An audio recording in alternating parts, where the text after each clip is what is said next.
Did you ever tell me how you end up in San Marcos? You said you were plopped here, but was it people that brought you here? Well, yeah. I was having a rough time in a toxic relationship In Nevada. Yeah, Mhm. and I needed a way out. Things weren't working. They were constantly getting worse, worse, worse. Everything was just, you know. So uh, I had a sister here. Oh, okay. She lived here, and she always wanted me to come here, and I'm just like, no, no, no, you know.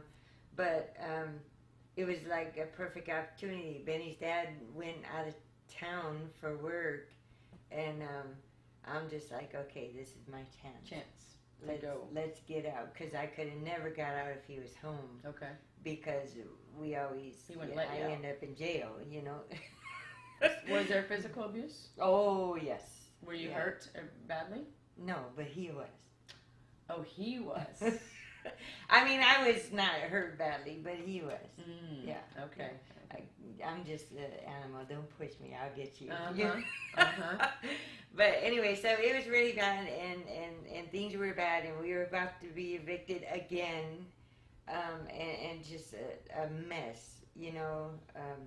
So when he left, I got Benny from school, jumped in the car. Benny didn't have any warning. No, I picked him up from school, and we were gone. It took a little bit of arrangement. I didn't have any money. Yeah, but you had your sister here. Yeah, I have my sister here, but I didn't know what kind of toxic relationship she was in. Uh-huh. So I went from like one to another. It was horrible. Mm-hmm. So anyway, my mother loaned me the money to drive out here. So when we got out here, it was just like the first minute, it's like, oh, I'm so glad you're here and this and that. And then everything changed. Got bad. Uh-huh. It was really bad. So we were arguing and fighting, and she was starting trouble with me, and I'm just like, look, I just pulled my kid out of one, you know, crazy relationship. Now I'm back in another one. So I left there, and I went to, I took Benny to school. He was going to Crockett. And I went to Roxanne's house. Mm-hmm. And I didn't know what that was. I just knew it was help. Mm-hmm. I mean, I was new here. I didn't know You nothing. had nowhere to so, go. Right. And no job. Right. So they directed me to the women's shelter. So Benny was at school, so I went to the women's shelter and told him what was going on and everything. So they said I could stay there. So Benny was at school, and I went there, got everything situated, and he thought we were on vacation in a hotel. He still doesn't realize we actually were in a shelter. And we were there for 5 weeks, and I got my first job at Whataburger, and I worked there and made enough money to get an apartment, but it took 5 weeks. We didn't have anything. I didn't have any furniture or All you had is the anything. clothes that you brought. Yeah, I only had one suitcase. The rest, what was in my car, was Benny's toys and stuff. I had one suitcase, and that was all I had. But the women's shelter gave me furniture, clothing, perfume, makeup, Wow, everything. And so I had enough money. I got an apartment, and then I ventured out from there, going from working at Whataburger to telemarketing to the phone company, and the money just wasn't there. So, and then I got accepted into that program, that 5-year program I told you about, and it just snowballed once I decided to start my business. So many other factors were in there that I totally left out. I don't want to get. That was a very compact part of the story. Right. Did he ever come after you? No, he did not, and I didn't expect him to. Okay. It was really, really, I didn't know what I was doing. I didn't know where I was going, but from the help of everybody, everywhere I went, it was from the food stamp office to here, to going to work, to going to the workforce. The workforce, Texas workforce, was wonderful. They helped me start my business.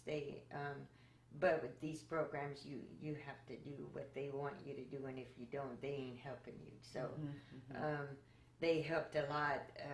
Once I got in the church, I started going to church. Is where I met everybody. I mean, it just everything went from coming here from Vegas to being homeless to just being showered with everything I needed. Benny didn't miss a beat. He had the best Easters you ever had in the women's shelter. Wow. I mean, Easter basket. But see, people like you and everybody I work for, they donate to. Sure. So this is where this comes from. But when you're going through that, you don't realize that. Right. So that's why it's so funny to go to that dinner and be invited, and my son get these gifts and the meal and the message, and you don't realize where that came from until you're friends with the people that put all this together. And then it just makes sense then. For me, not only does it make sense, it means that much more. That these people. This isn't something that people have to do. They do it because they want to, because they love you, because God wants this message to you to help you get through this. And I've been so fortunate because a lot of those people don't get to realize where it all came from. I get to know you. I get to know Tiffany Lee. I get to know Sally and Marianne and all these people. And so now I'm on the other side, and it is so cool. I'd much rather be over here. Yeah, I can imagine. But no, you didn't get to hear the story, and there was more details. And like when I was trying to make ends meet, even though the odds were against me, you didn't hear how I walked through the casinos all night long looking for money to buy food and pay the bills or something. And you do find money on the floor in the casino. So you didn't really know where that next meal was coming from? No. I struggled. I mean, we did the dumpster diving thing, not for food or anything, but for stuff to sell in a garage sale to make money.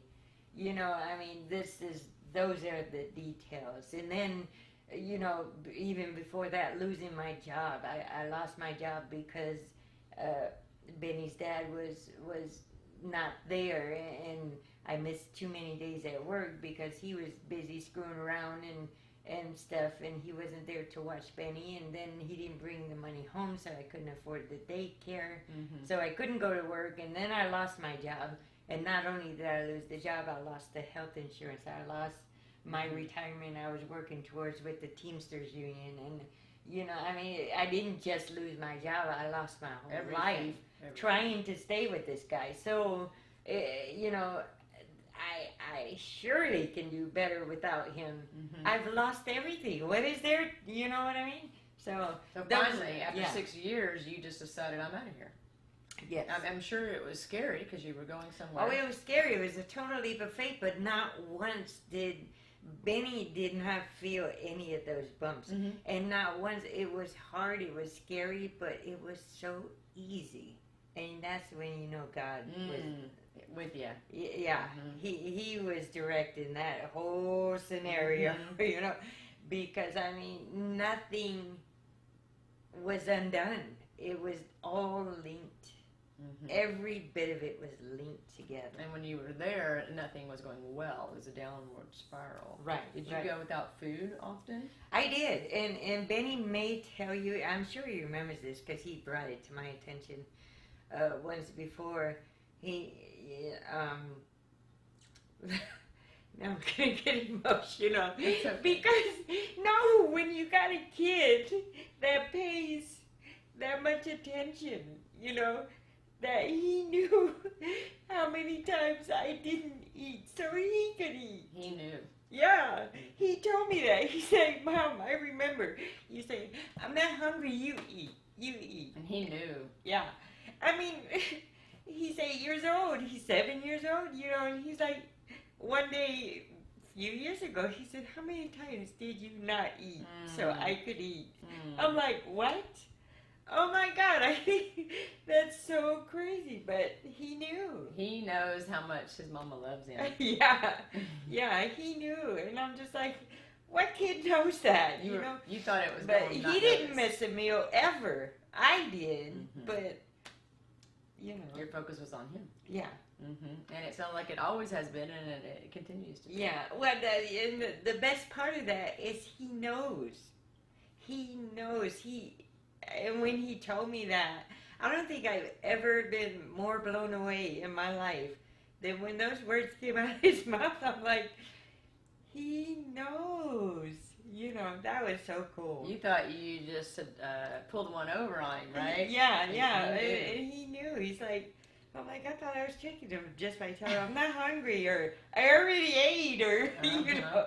But, and then when I'll never forget that. Wow. Never. That's powerful. Yeah. That's so powerful. Yeah. So. Well, thank God he brought you here and you saw the many blessings and transformation here. Yeah. Transformation. Oh my God, I feel like $1 million on a daily basis compared to where you you know, I hate to put a dollar factor on everything, but just the only way I could, you know, describe it. It's like, you know, it's just amazing. It really is. Well, and not having a home and not knowing where you're gonna eat next, to at least some security here. Yeah. Now, life's not perfect here. No, it's not. But let me tell you something. I wouldn't give it up for nothing in the world. And so you have something to compare it to, whereas some of us don't know what that is like. Right. You know, and I have to remember that too. For the caliber of people I work for, They haven't some missed any of meals. us, yeah, They haven't missed any. You know, my children have never missed a meal. Well, yeah, and they don't get the, you know, and I think so different. And Mary Ann told me once about an article she read. She says, you cannot have a discussion with your housekeeper and expect them to understand. Right. You know, and it goes vice versa, right. too. I mean, I could sit here and tell you over and over my story and everything, you know, and you'll be like, and, you know, and I'm like, what do you mean?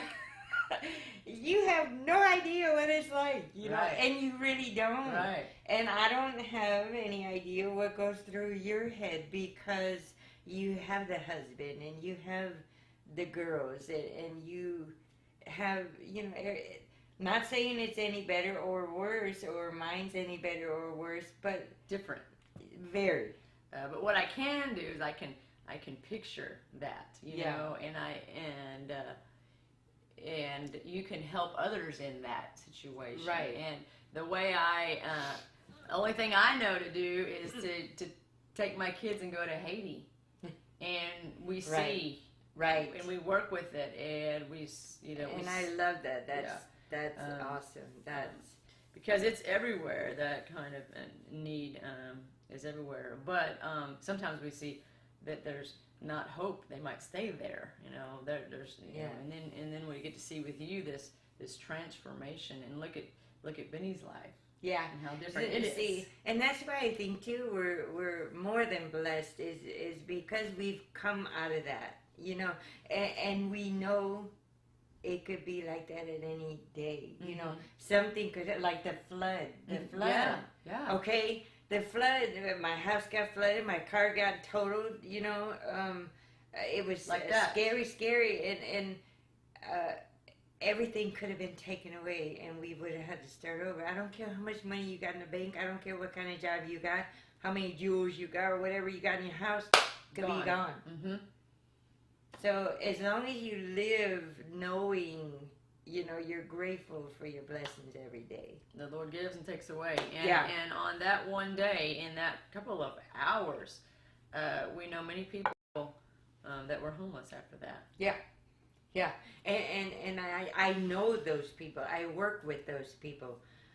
That's one of the things that I enjoy doing is giving. Now I'm blessed to work with and for people, you know, our circle, your friends.